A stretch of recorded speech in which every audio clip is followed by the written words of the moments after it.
going on, Cam? Not much. You still have that terrifying lizard monkey on your shoulder, though. I feel like I feel like he's staring at me. Yeah. A little side glance there.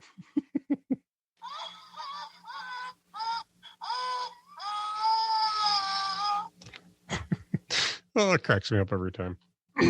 Love it. All right. Well, we have no notes for this episode, so this could be interesting. And I have a feeling I'm going to be doing a lot of talking because we're going to be talking about my experience on vacation this last week. And I've got opinions that I want to share. Some that may not be super popular, but some that may be. So let's do it. Did you have anything else you wanted to talk about before I get into Star Wars Galaxy's Edge? Or just the vacation in general? I'm interested to hear about Galaxy's Edge very much. All right. So we flew out last Monday. Last time I flew was not that bad. This time, for the most part, flying wasn't that bad, but I've realized something about myself. As I've gotten older, I have a little bit more of a control freak streak in me. And I've actually become way, way worse when it comes to anxiety. We were on the flight down from Chicago to, because we connected out of Chicago to get to Orlando. Mm-hmm. And so we were on the flight from Chicago to Orlando, and we got over like the panhandle of Florida, and everything was nice and smooth for the most part up to this point. And we hit some turbulence as we were going out over the Gulf, because the way that I'm understanding it is that we went out over the Gulf of Mexico briefly and then swooped back in at another angle to come into Orlando. Mm-hmm. And we got over the panhandle there. And all of a sudden, the whole plane just started to shift, and like it dropped and like started getting thrown back and forth. We must have hit some wind or something. And I just about lost it. Some lady in front of me basically said what I was thinking. She shouted out an OMG. So, and so like all of a sudden my arms are like, I'm holding on to the chair arms with a death grip. And so it was a bit perilous, and I was a little nervous after that. And then flying back here yesterday kind of had the same effect on me. I didn't sleep very well at all overnight Thursday night, basically because I was worried about the flight. But that was not fun. And my wife and I have both agreed that we're going to drive down next time because for various reasons, not the least of which is long drive. Yeah, but we can make it. I've done it before. We drove down there for our honeymoon. So, but I'll tell you, after I went to UPS to send a bunch of my stuff back home here after we got done at Galaxy's Edge, and they fleeced me for $167 to send all that stuff back, and it wasn't even that much. I mean, the lightsaber blades were just long, but otherwise nothing was that heavy. And actually, I was just showing you one of the lightsabers that I got here. I brought the hilts home with me, and that was like the major weight. And I tried to make sure that anything that was in there didn't weigh a whole lot, because I knew that they would charge us by weight. And they still fleeced me for over $160. So it was crazy. I mean, we put insurance on it, which was part of the cost, but it was like $130 before the insurance. But man, I don't know. I think we drive down next time. It'll be cheaper. We can pretty much take whatever we want to take down there. We stayed at Club Wyndham, Bonnet Creek, which is right on Disney property. And that place is so beautiful. I was so happy with where we stayed. There were plenty. I don't know if you saw the pictures. Did I put the pictures on Instagram? I don't know that I did. But of the resort. I remember there was a video of you like in the lazy river. Oh yeah. Was that at the resort? That was at the resort. Yeah. Yeah, I think you might have had a few other pictures of it around too, but yeah, it looked really nice. Yeah, it is. It was basically, there were 7 buildings that make up the resort. One of those buildings was the Wyndham Grand, which is not part of the Club Wyndham Resort. What we stayed in was the timeshare part of the resort, and we don't own timeshare with Wyndham, but you're able to rent through them as well. So you can, through the Extra Holidays by Wyndham, there's a special website that you can go to buy your stay. So, and even though it was more than if you were just going to stay in a hotel room, it wasn't bad either. I think we paid a couple $100 a night to stay there, so it wasn't bad at all. And that was after taxes and all that kind of stuff. So, so it wasn't bad. But we got up Tuesday morning and headed over to Hollywood Studios, or Disney Hollywood Studios.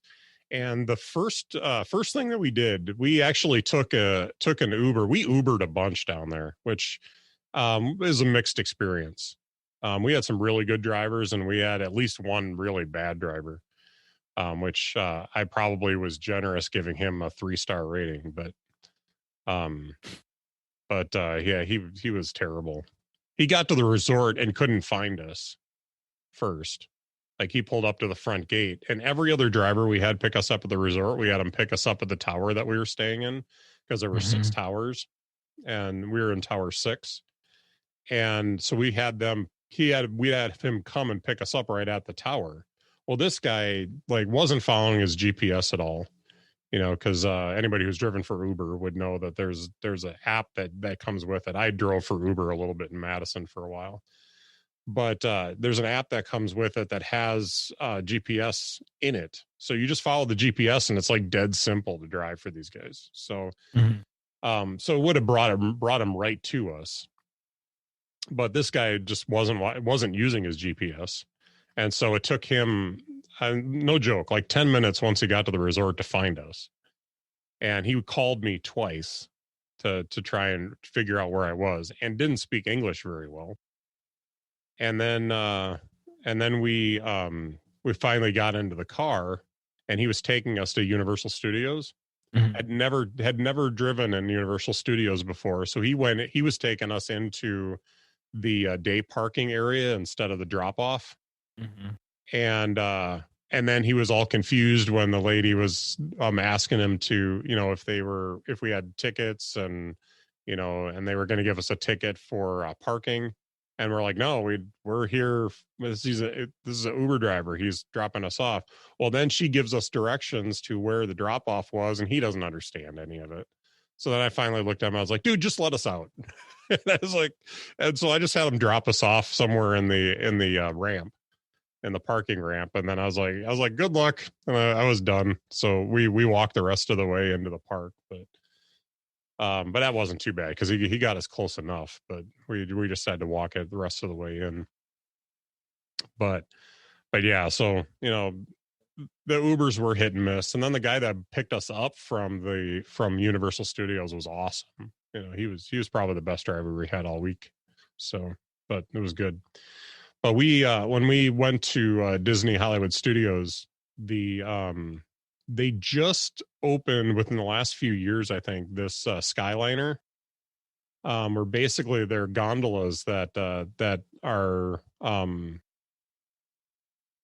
your way to get around to the different parks.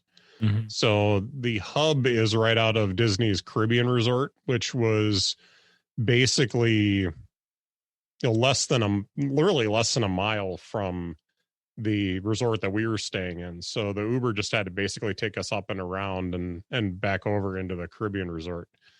And so we hopped on. And by the way, one of the things that I'm super impressed about Disney with is that they understand how to get people from point A to point B.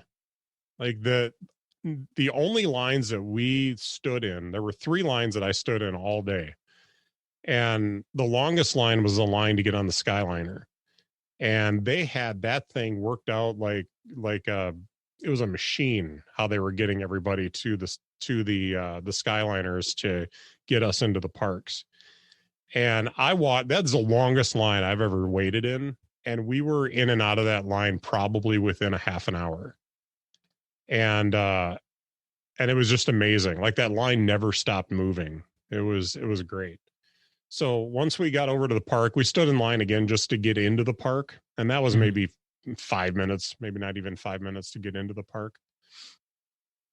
And then once we were in the park, like there was so few lines that we ended up having to wait in.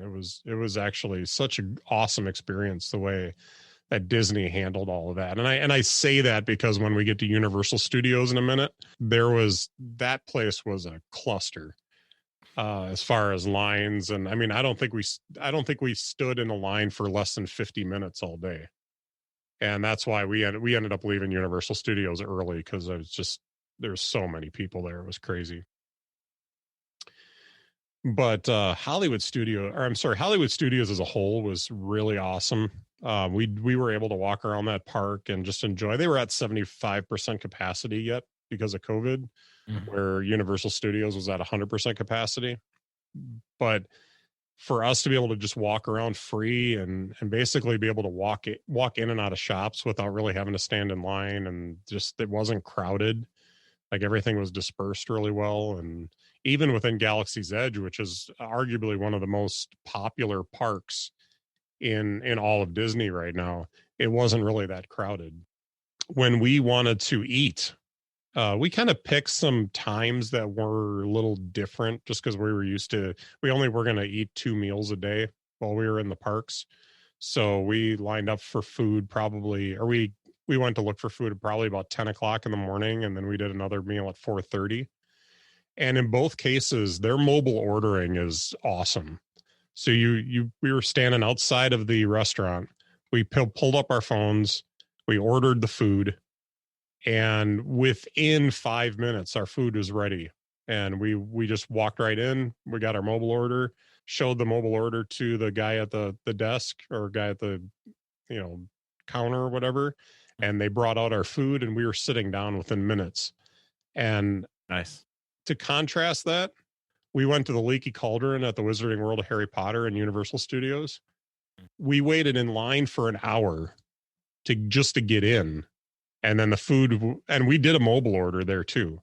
But we waited in line for about an hour. And then when they seated us, we had to scan the table that we were sitting at in the mobile order app. And it still took them a half an hour to get us our food. So to give some kind of contrast as to what I'm talking about, where like Disney just did it so well, and Universal, I don't know what was up with that. And maybe it was later in the week and I was tired and way less patient, but it was crazy just how much waiting there was. And we ended up not going on a lot of rides at Universal Studios because of how just everything was an hour wait at least. I really wanted to go on the Transformers 3D ride and some other stuff, and I just ended up like, screw this. We're not standing in line for over an hour to go on this 5 minute or less ride.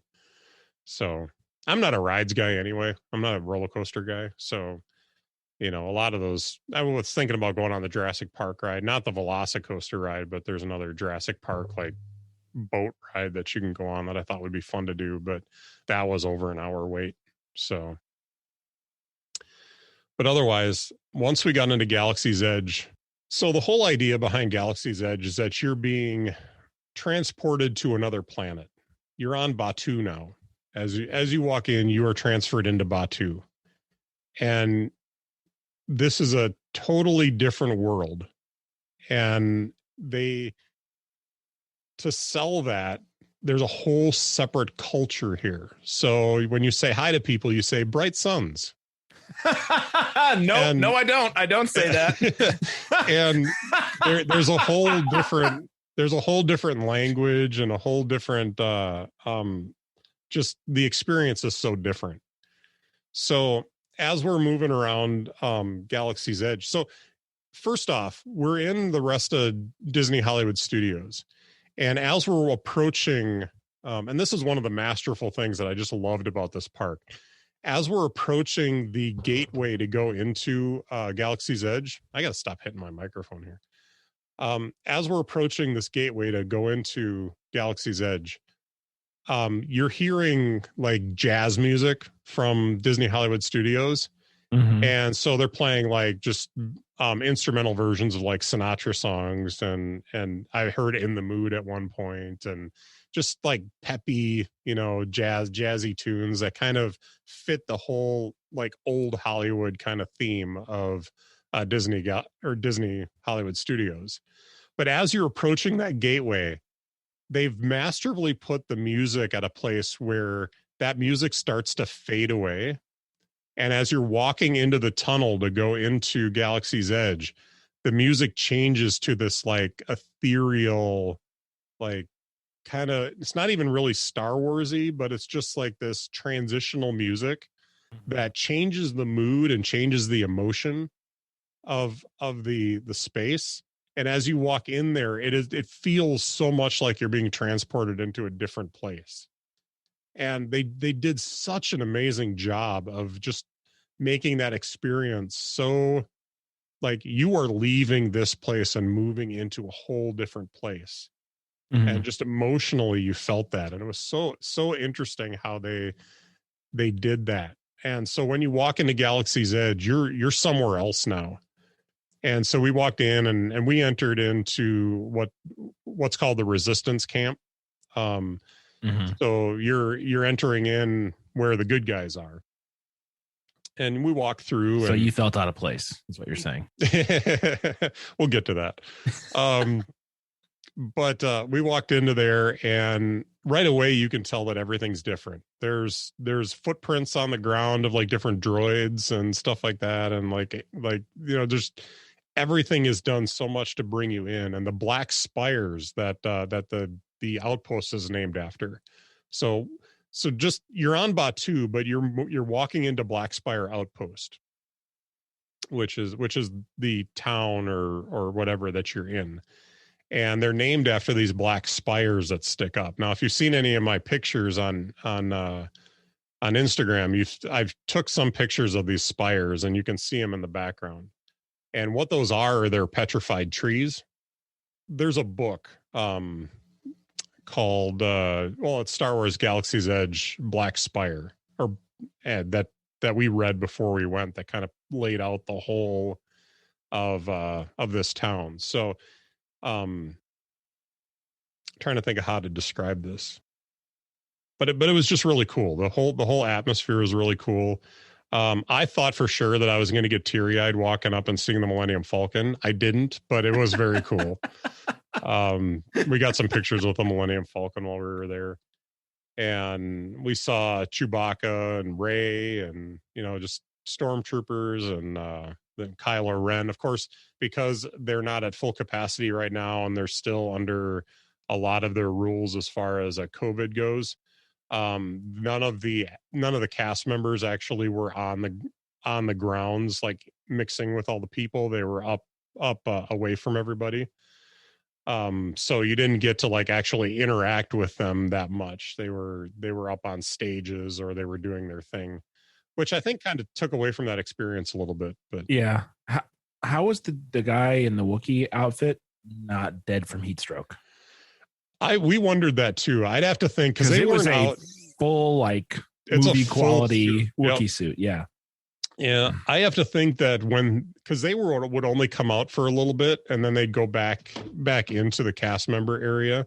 So I've got to think that he was taking that suit off, in the cast member area to cool off every time that he went backstage. I mean, if he wasn't doing that, that's crazy. Yeah. But I know that all the indoor areas at Galaxy's Edge were very well cooled, air conditioned. Nice. But and as far as the masks go, you didn't have to wear masks outside, but once you went inside, you had to put masks on. Mm-hmm. So, if you notice any of my pictures, I have my mask hanging around my neck most of the time. So, but that part of it was pretty cool. So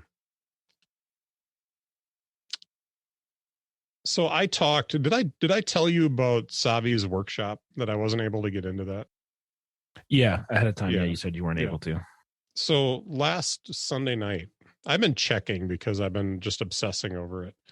So last Sunday night, I tried again, and I was like, I'm not kidding you. I have tried probably 100 times again into Savi's workshop, and I just about freaked out when I went in, and there was one appointment open, and so I mashed the button to get the appointment, and unfortunately, I don't know if I told you that I'd set up a Droid Depot, a couple of Droid Depot appointments. One where I was going to build a droid by myself, and then my wife was going to join us later at night to build a droid. Well, she was with me for all of it, but she was going to be able to build a droid that night.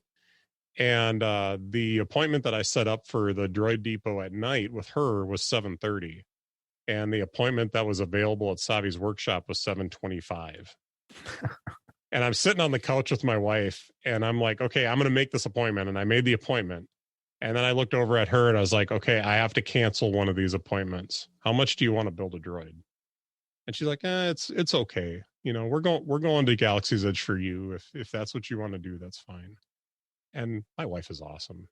Because the fact that she was just like, yeah, that's okay. You know, if I want to build a droid at some point, we can always go back. It's not a big deal. And I was like, okay, great. So I canceled the Droid Depot appointment. I had the one earlier in the day for myself too, so that was fine. But she sacrificed her Droid Depot appointment so that I could do Savi's workshop. So that was pretty awesome. So this lightsaber hilt right here is from Savi's workshop. So if you're not watching the video, I can try and take pictures and put this in the show art. But this thing, what makes this different is that you custom build these. So Savi's workshop, you walk up and you have to have the appointment ahead of time. But when you walk up to pay for everything, they ask you, what kind of lightsaber do you want to build? So there's 4 different types. And basically what they do is they give you what's called scrap metal. So each of these pieces just basically screws on. So what I'm screwing off the pommel right now just to show you here. But they call this scrap metal, just these bits. And you get 2 pommels, 2 emitters, which is what's on the other end. And then there's like 4 of these pieces here to choose from. There's a collar on each side. And then the middle piece is your switch. So you get a bunch of choices of how you want to build this within one of those categories. So this is the protection and defense style. I really like the kind of, I don't even know how to call it, the ornateness of these. Yeah, but it's almost got like an Art Deco feel to it. The gold and the shapes, like very vintage Hollywood. There's a copper color on here. Yeah, I really like this. This is probably more like the lightsabers in the new High Republic series. You know, they're more like that old school look. So, but we got in and we're able to build the lightsaber, and what a cool experience. I don't think I put the video up because my wife took a few videos and I've got to edit them together to post them. But what color is your blade? Okay, so that's another thing to talk about. So the color of the blade is dependent upon the kyber crystal that's in it. So are you familiar with kyber crystals? Yeah. So each of these blades underneath the switch is where the kyber crystal is. So they actually give you one to put in there. You pick your color. Yeah. So initially I picked this kyber crystal. Purple, nice. The purple one. Now the reason so blade colors in the Star Wars universe mean things. So if you have a blue kyber or blue blade, now understand the mythos behind this is that the kyber crystal picks the Jedi or the Force wielder. And sounds a lot like Harry Potter. Yeah. So yeah, but basically like almost dropped it. the kyber crystal connects with the user. So there's a kind of, I don't want to use the word symbiotic relationship, but there's a connection between the two. And so it's the color of the crystal means something about the person and the crystal that it connects to. So like your blue, the blue kyber is to be more like a warrior. So when you see Anakin and Obi-Wan have blue kyber crystals or blue blades, they're warriors. The green blade doesn't necessarily say that you're not a warrior, but it denotes someone who's a little bit more of like a teacher or someone like they Yoda. Can guide you through things. Yeah. So you have like Yoda has a green blade. Luke has a green blade. You know, there's that kind of teaching aspect to it. The red blade, the red kyber is actually, red kybers don't happen naturally. What a red, and I have a red kyber crystal here, so I purchased these separately. Well, what a red kyber crystal is it's one of these other kyber crystals that has been what they call bled. So when a Sith turns, or when a Jedi turns to the dark side, or a Force Wheeler turns into the dark side, one of the things that they do with their kyber crystal is they bleed it, which creates the red color. And the idea behind this is they pour their hatred and their anger into the kyber crystal, and that turns it red. That's the mythos behind it. I don't know if that's ever been explored in any of the movies, but it hasn't. But or in the TV show. But that's the mythos behind the lightsaber color of the red. So in relation to that, I'm going to kind of put these away. What I have in here is the yellow kyber crystal. I got to pop this open without dropping everything everywhere. But if you notice, here, let me get the other side off here so you can see it better. There's the yellow kyber crystal that's in the middle there. So that was if they would have had orange, I would have went with orange, but the yellow is the color of a guardian. And that's kind of the idea behind this setup anyway. Why I picked the protection and defense is that it's kind of the idea behind a guardian. And the only place that you really see the yellow used in the movies or the TV shows is really the guardians of the Jedi Temple. They carried yellow lightsabers or yellow bladed lightsabers. And actually, if you go through the mythos of, and I won't go into this too deeply, but the mythos of the guardians or the guards of the Jedi Temple, those lightsabers that they use are actually not tied to them specifically. These are weapons that they're given to defend the temple. Interesting. But that's a whole different thing. Yeah. So in building this, there are two colors that are significant because they are colors that are attached to someone who is somewhere in between Jedi and Sith. And the purple kyber is the only one that in Star Wars mythos is actually carried by both Sith and Jedi. So they're very rare, because the idea behind this is that it's a partially bled blue crystal. So like Mace Windu, at one point, or he may have used some dark side abilities. So that would have affected his kyber crystal and turned it purple. There is a Sith, Darth Revan, who carried a purple lightsaber. And in his backstory, he started as a Jedi, turned to the dark side, and then had his memory erased and returned to the Jedi Order. And at some point, he ended up with a purple lightsaber, purple and a red lightsaber. He wielded them both. So that's kind of the idea behind the purple lightsaber. And then the orange color was someone who was like a guardian, but had turned to the dark side, or not turned to the dark side, but had walked that line of like a gray Jedi. And sometimes their blade would turn orange because of the effect of the red on the color of the blade. So that makes sense. Yeah. So I was going to ask you what orange meant since you said that earlier, but you just answered my questions. So now there's the white or clear crystal. This one's even more interesting.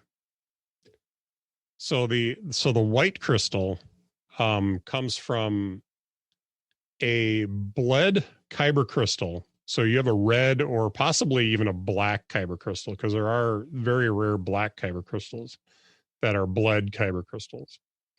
But this is a kyber crystal that was used by a Sith that was taken by a Jedi and purified so that the red was purified out of it, and it becomes a clear white crystal.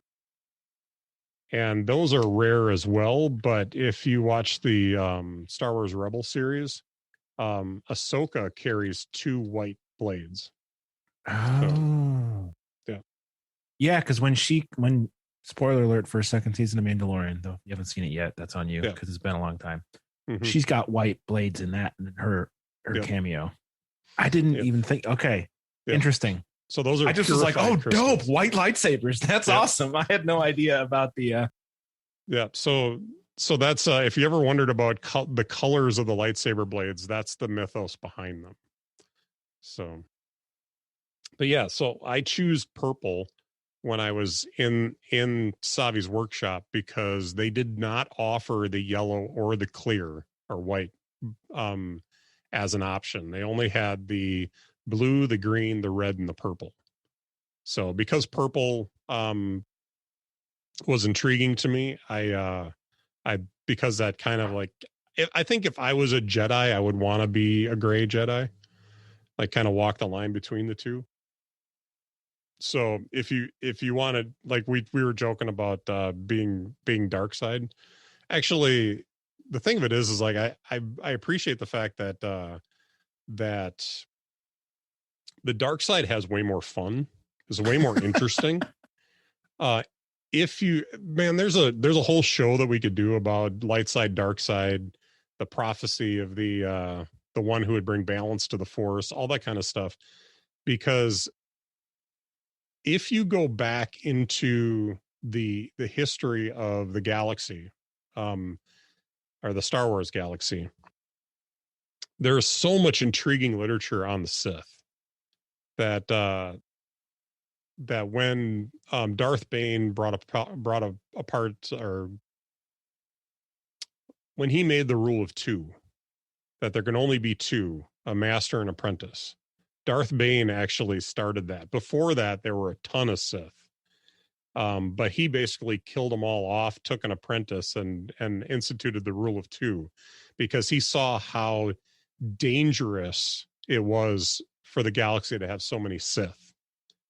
And the only place where you really see that start changing is in the last Rise of Skywalker movie, when you get to Exegol and you see the Sith Legion there, where Palpatine is trying to bring back the old. It's really never referenced, but you have so many Sith there that are in attendance to the happenings of Rey coming and all that. So I don't know if you've seen Rise of Skywalker, but you have those scenes at the end. Yeah, it's creepy. Yeah, no, super creepy, but super cool. So yeah. But that's why I chose the purple, and then I was also showing you that I've got Kylo Ren's lightsaber. So at Doc Ondor's Den of Antiquities, which is the shop where they sell the lightsabers, and they've got a bunch of other stuff there too. I really wanted to get the dark saber because they just put out the dark saber recently. But they don't have any in stock. And of course they're like, oh, well, we'll have some more in stock in July. And I was like, well, I'm not coming back in July. So but this is one that I really wanted to get. And a big reason why is I think this is such a cool, unique looking lightsaber hilt. It's, man, if you could see this in person, you could appreciate how well designed this is. It's really a work of art. They've got the wire that goes across the back that almost looks like a real wire. Mm-hmm. I don't think it is, but it looks that way. I think it's just plastic. But these are metal hilts. Like, these are metal lightsaber hilts, and they're really well made. Both of these, I put them on the scale this morning, and they are 2 pounds, 3 ounces each. So these have heft to them. They're a very solid feeling. And from what I understand, each kyber crystal has its own sound with this hilt, with the one that I built at Savi's. And the Kylo Ren lightsaber hilt has, like, if you've watched the movies, you know that his lightsaber has a very unique, like, broken, crackly sound. What I had heard, I've never seen any of this actually explained, but what I have heard is that the reason that his blade is so rough is because when he bled his kyber crystal, he cracked it. And so it's a damaged kyber crystal. So that's why the You mean he screwed something else up? Yeah, he screwed something else up. But he cracked his kyber crystal, but because it was in the blade already, he left it in the blade. And that's what gave the blade that really rough, crackly, like, flame look. Mm-hmm. Which if he hadn't cracked that, it would have been more solid. So what is really unique about this lightsaber hilt is not only does the sound comes out the back end, not only does it sound like that. I'm sorry. That's where the speakers are, man. I know, but the sound comes out the back end. Whatever. Good grief, you're 12 years old. I know. But when you light up the blade, it actually changes. Like, it has that rough kind of that like variance. Yeah. I don't want to call it animation or automation or whatever, but it looks rough. I mean, it's not quite the same as it is in the movies, but they do their best to try and duplicate that look. So does that one come with the side blades too? It does. Yeah. The side blades came in the container. So nice. At some point in the future, I'll show that to you. Those are, last time I checked, in Nashville. Actually, no, they hit Baraboo this morning. So I should have those on Monday. And matter of fact, this one doesn't make any noise without the blades. So I can't. Oh, really? Yeah. Interesting. So if I turn it on, it doesn't do anything. So once I have the blades in there, it will allow me to fire it up, and it'll make the noise and it'll light up and everything, but it doesn't work without the blades. How long are the main blades? There's 3 different sizes that you can buy. I bought a 36-inch blade for this one. So because the Kylo saber in the movies tends to look longer than the other ones, so I bought the longest blade that they had, which was 36 inches. What are the other 2 options? 31 and 26. So like the Yoda blade, I would have put a 26-inch in. Ahsoka's blades are different lengths. So she would have had probably a 31-inch blade in one and a 26-inch blade in the other. The Savi's lightsabers all come with the 31-inch blade. So gotcha. Interesting. Yep. So yeah. I'm a little jealous that you have lightsabers. Yeah. Sometime when you come over, I'll let you play with them.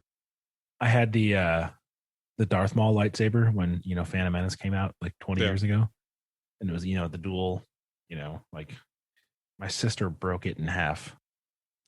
And I was pissed. So like, well, now you have two lightsabers.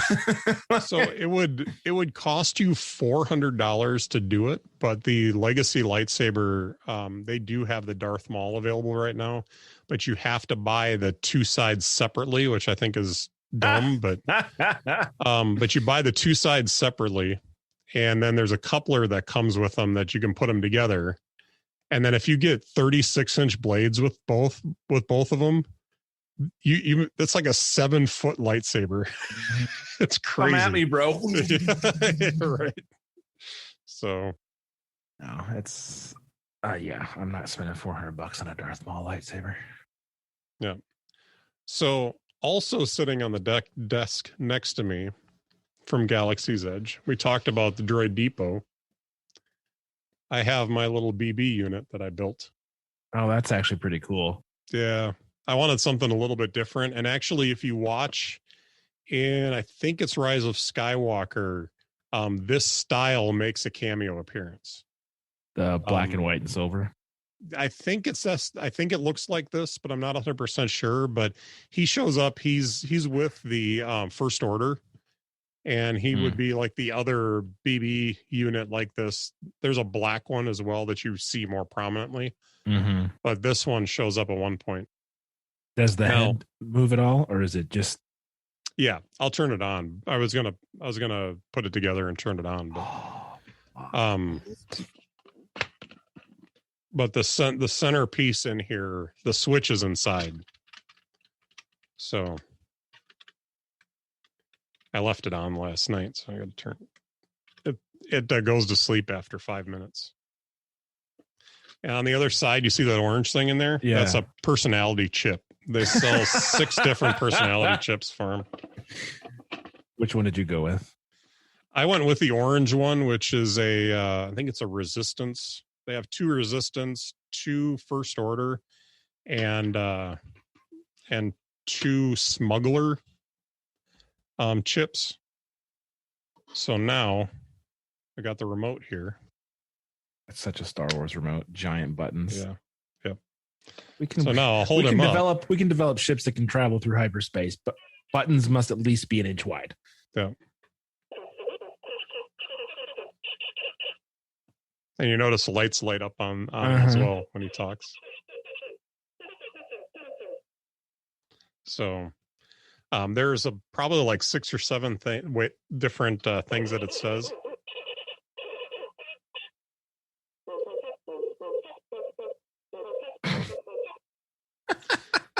So if I'm understanding this, if I pull out, I'm going to pull out the personality chip once. Because it's supposed to default to BB. Can you actually drive it though? Yeah. Oh, really? And how does the head stay? It's let's just put it this way. It is not like the movies. It does. It's a little weird how it's magnetic, and it does not work quite as well as you'd like it to.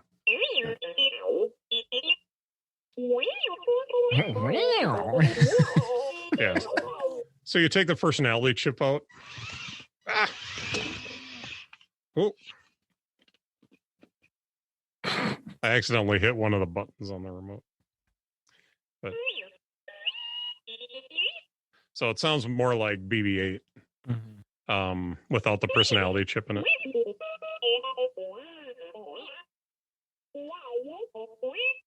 That's funny. What other droid were available to build at the Droid Depot? What's Could that? you build a life size?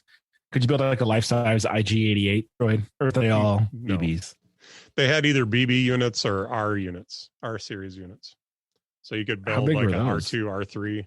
Those are they're about the same size. Okay, maybe just a little bit taller, but yeah, these are fun. So I'm gonna put him over here. My cat, who just decided it was time to wake up and get in my way here, likes to chew on his antenna, so we're gonna have to keep an eye on that while I'm sitting here. So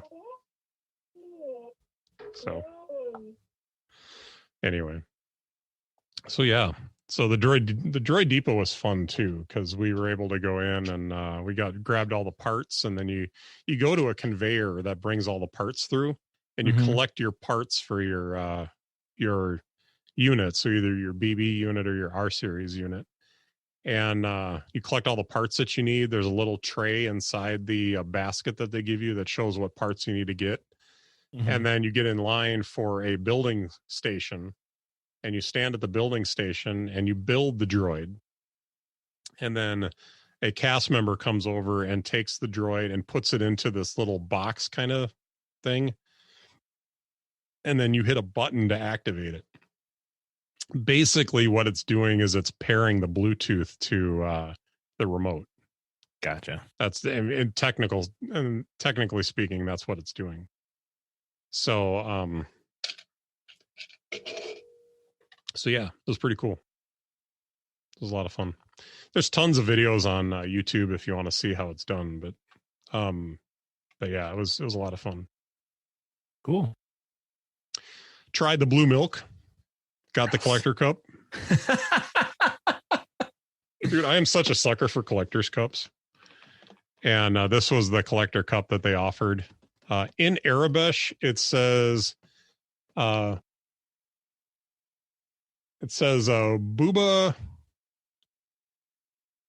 Oh, let me get this right. Booba Wamba Family Farms. Yes, I had to learn a little Arabic to get around Droid or get around Galaxy's Edge. but this lights up too, which it was so bright out. We didn't really get a lot of dark time at Galaxy's Edge. Good grief, where's it? Oh, it lights up. So it's fun. But they had blue milk and green milk.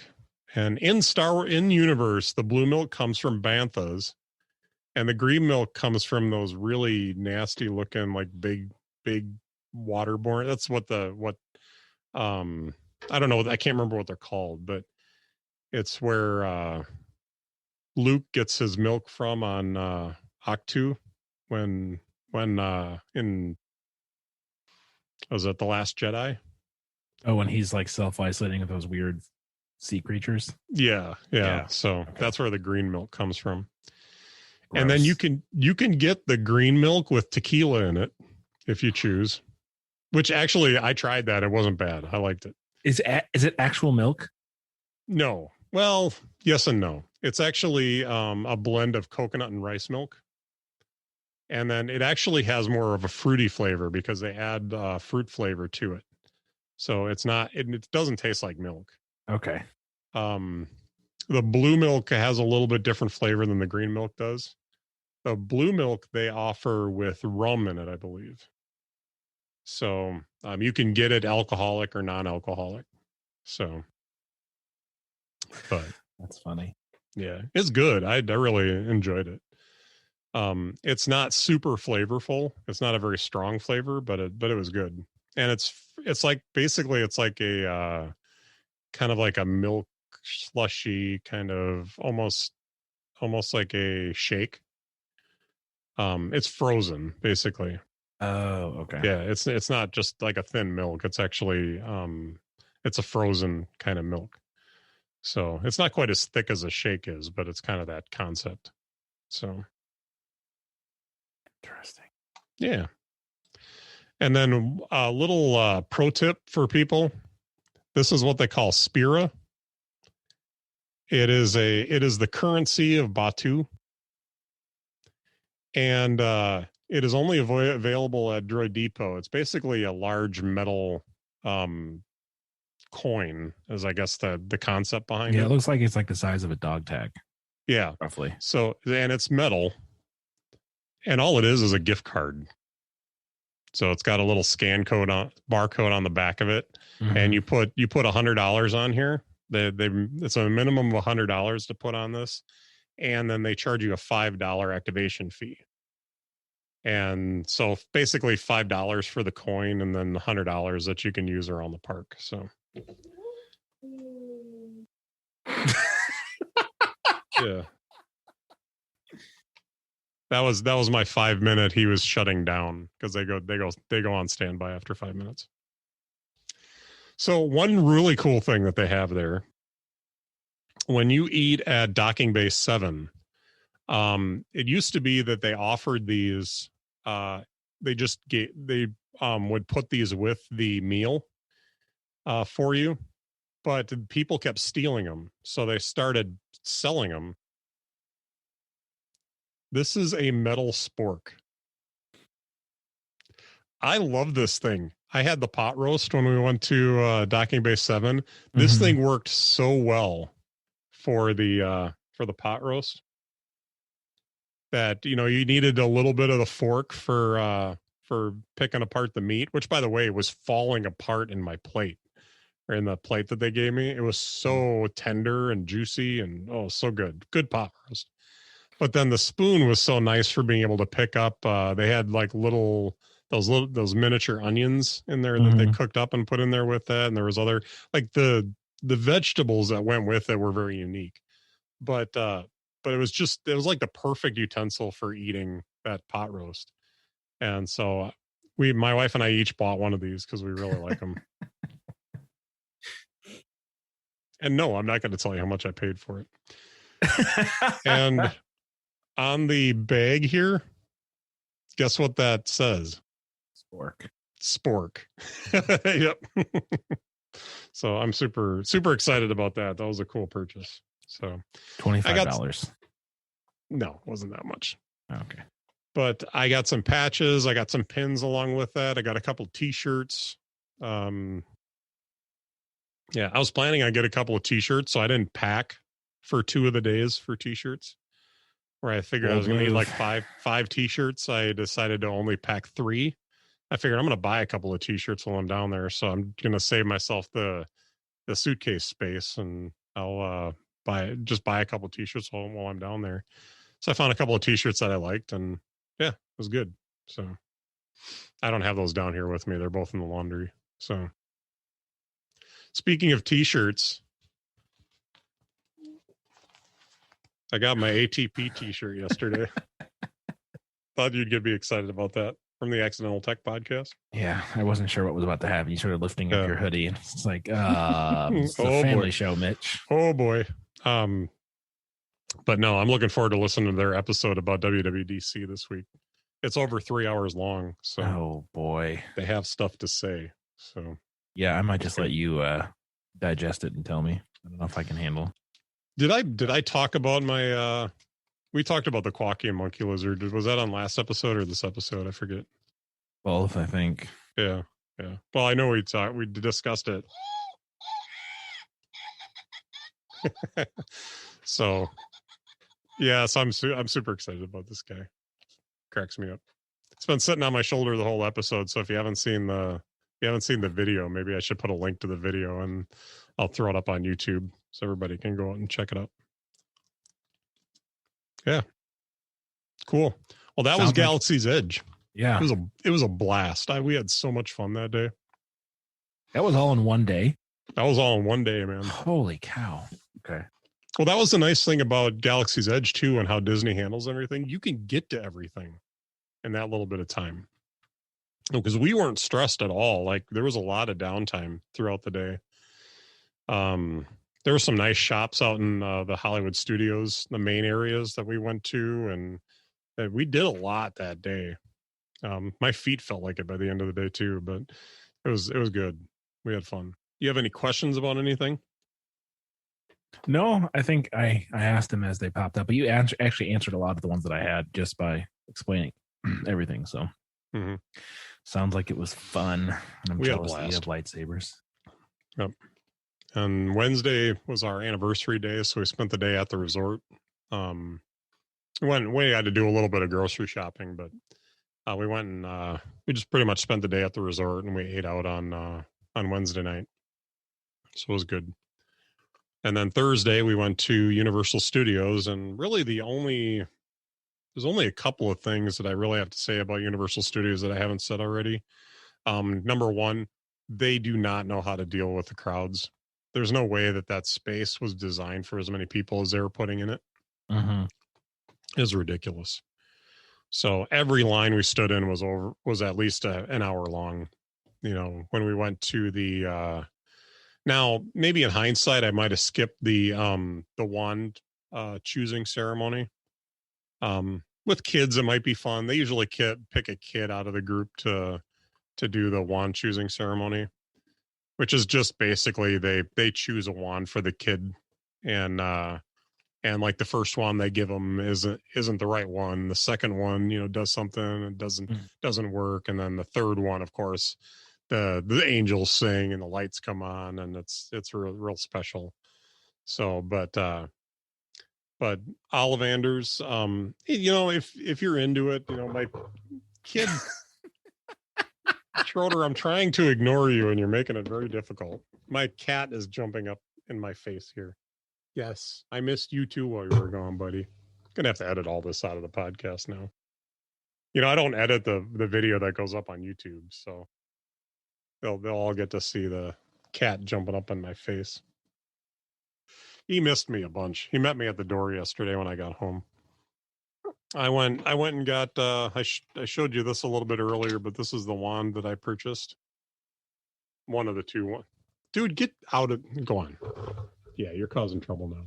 Oh, and you got the cord, my headphone cord stuck. Okay. Agents of Chaos, they are. Yes. So just a couple of things to say about Universal Studios, and we went to the Wizarding World of Harry Potter. I got the Elder Wand. It's not, they refer to the Elder Wand in the movies. This just has elder wood in it. So, or supposedly it's actually made of resin, but in the movie, the Elder Wand is like that special wand that Dumbledore has that everybody wants. Because it's one of the Deathly Hallows, yeah. Yeah. But this is made of elder wood, or supposedly, if you want to believe that.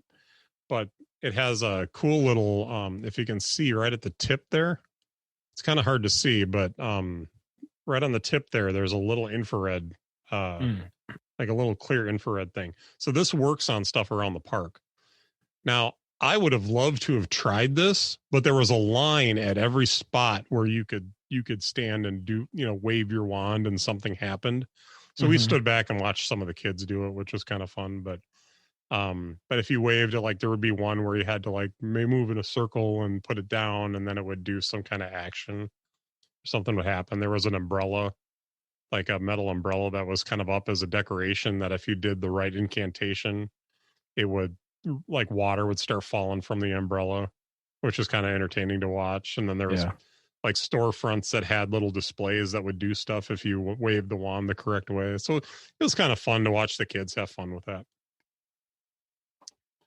And in each of these wand boxes, and this I'm thinking about framing these, but they come with a really cool map of the two areas at the Wizarding World of Harry Potter.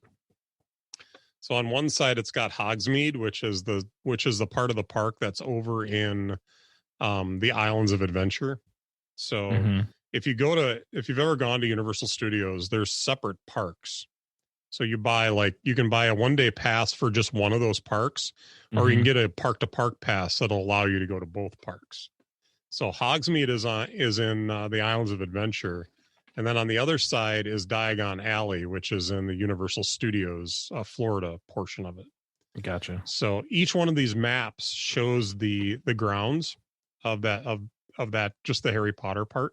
And then each area is numbered, and around the outside you can see the green circle around the outside, or kind of greenish circle.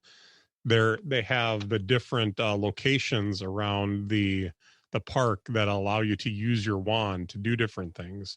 Gotcha. And it also shows the incantation that you need to do to make that work. So I think it's a really cool little thing that they did in those parks. So, and then they're really beautiful maps. I don't know if you can see that. Yeah, they're really pretty, really well done. So, and they come with each interactive wand that you buy at the parks. And from what I understand, they used to have some that were non-interactive. But I think they've switched them all to the interactive ones now. So, and then I got one of the collectible ones as well, just because I really like the look of it. It's the Lita Lestrange. If you've seen the Fantastic Beasts movies, Lita Lestrange is in those. I don't recall who she is, but I just love the look of this wand. It's metal. It's got some fluting around the edges, some silver accents, but I just thought it was a cool looking wand, and it's a little shorter than the other one is. So Petrificus totalis, or something along those lines. And this came with another map. So if I wanna frame both of these maps, I can. So I can have Hogsmeade on one. That'd be nice. Yeah. But sweet. Yeah. Wands and lightsabers. And I love the boxes. I'm a sucker for containers anyway. But these boxes are so nice. Have we talked about that on the show before? No, I can't imagine that we have. Now I know why you're an Apple fan. Yeah, I love containers. No. Oh no, I have a collection of boxes at home here. Surprised you don't work at the Container Store then, Mitch. The Container Store is dangerous for me. Not gonna lie. That's wonderful. Oh, I just remembered because I looked up over my shoulder and I saw this. Let me put him down. There was a mug or a cup that I really wanted because I saw it on a YouTube video. And of course, the first thing the dude says is, "Oh, they're out of stock on these." So I thought, "Oh, there's no way I'm going to get this." They had a whole shelf of them in the market. They're the Mythosaur cups. I have a trouble calling it a mug because it's really like this isn't really a handle. But I just thought these looked really cool, and the aging that's on them. It's got. Is it made out of pewter? Feels like ceramic. Oh, okay. Yeah.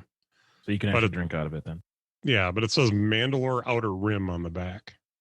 Nice. So, and it's got a logo that looks similar to the one that the Black Spire Outpost logo. Very cool. Do you know who Grand Admiral Thrawn is? I think we've talked about you just mentioned him from the books, yeah. I found this too.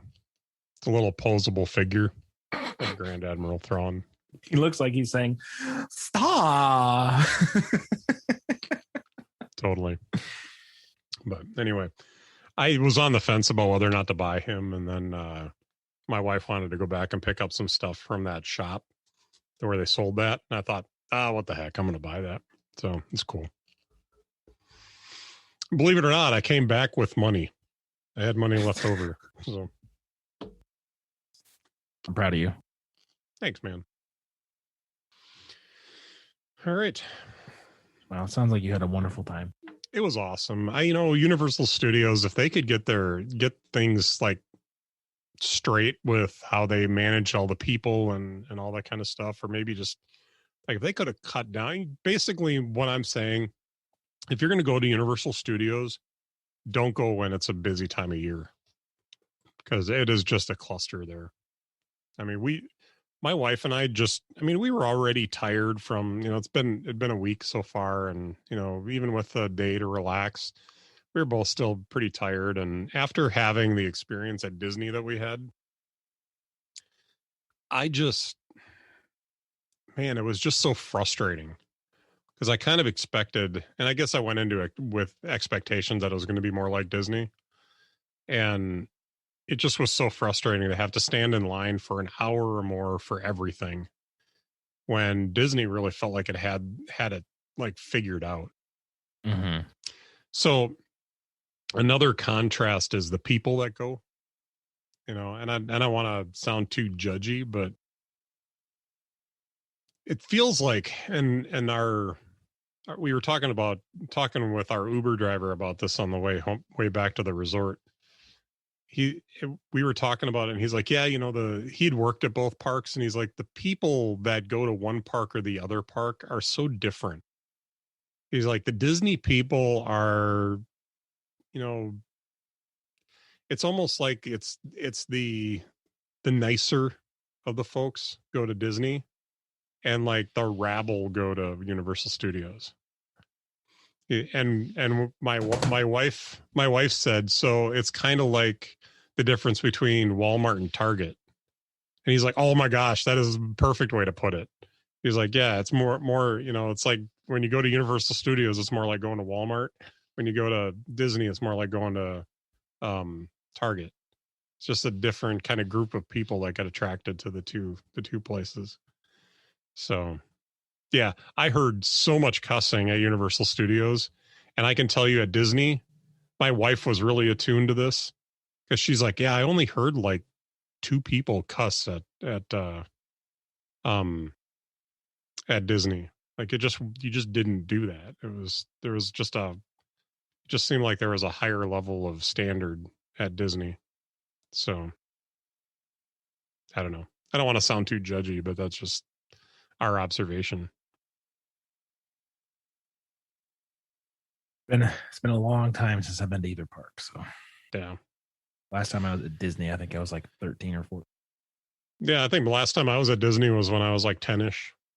So yeah, I think, and I told my wife this too, to do it over again, we would drive down because we could bring more food with us because staying at the resort the way that we did, it gave us the option to do a lot more cooking because we had a full kitchen to cook in and nice big dining room table and all that kind of stuff. So we actually could have done more cooking, and we would have had the ability to use the car to go places as opposed to getting Ubers. Although I still like I like as the only driver in the family being able to not have to drive everywhere.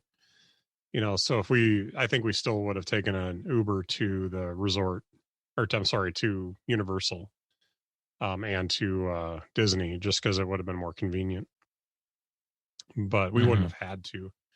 On Wednesday when we wanted to go get some groceries and stuff like that, we could have just hopped in the car and went and got some groceries. But instead we had to get an Uber for everything, so it was a little bit restricting as to what we could do. But I think I also might have skipped Universal. I might have like gone to Epcot or something like that. Because I know when we were kids, I enjoyed Epcot a lot. So I think that would have been fun to go to Epcot instead. But no regrets, man. Just lots of things we learned while we were there. Some things that would have saved us money, Would have been nice not to have to ship everything back and cost us so much money, but it was good. Cool. Well, what's delighting you, man? You got something else you want to talk about today? I've talked to so much today. I think you know what's delighting me.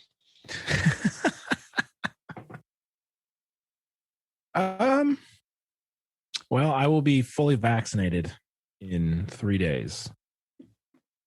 Nice. So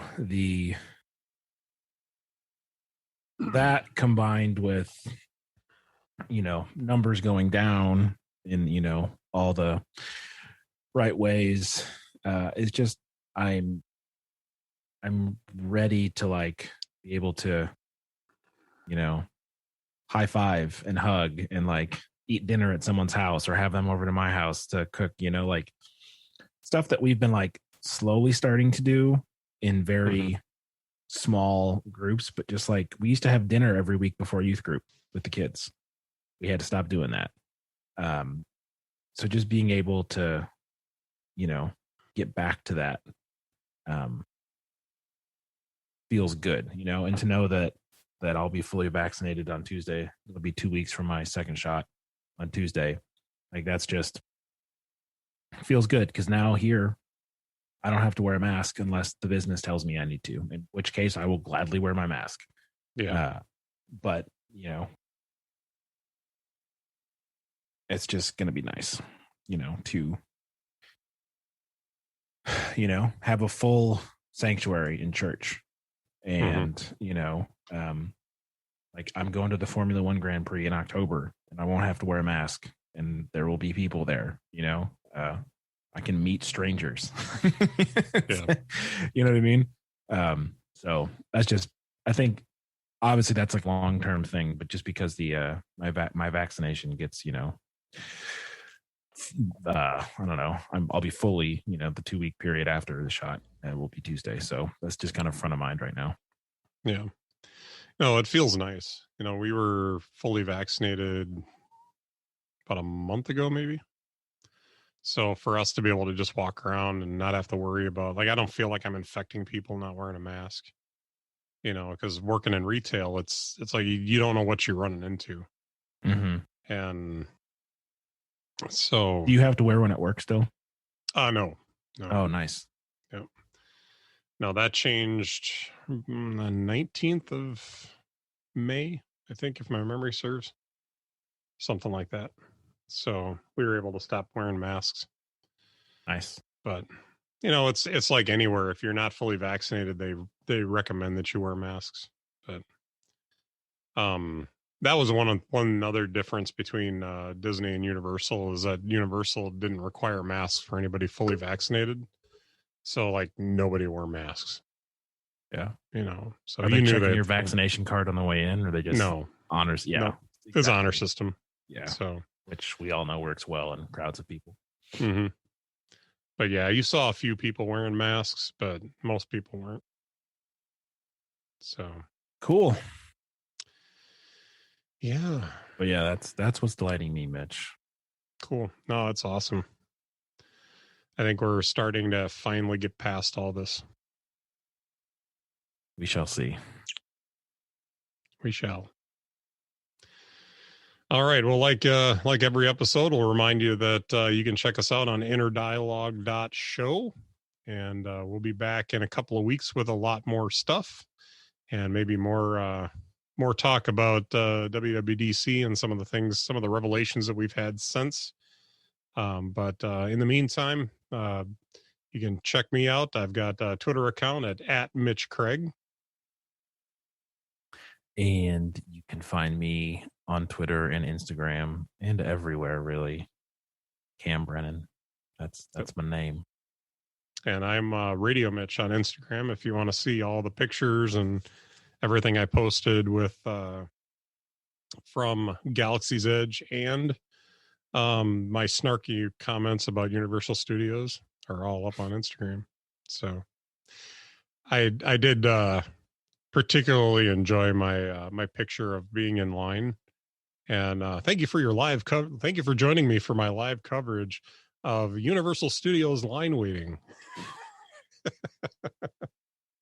It's ridiculous. It was like 90% waiting in lines, so it's crazy. Gotta build the anticipation. Build my boredom. That's what it was doing. So there we go.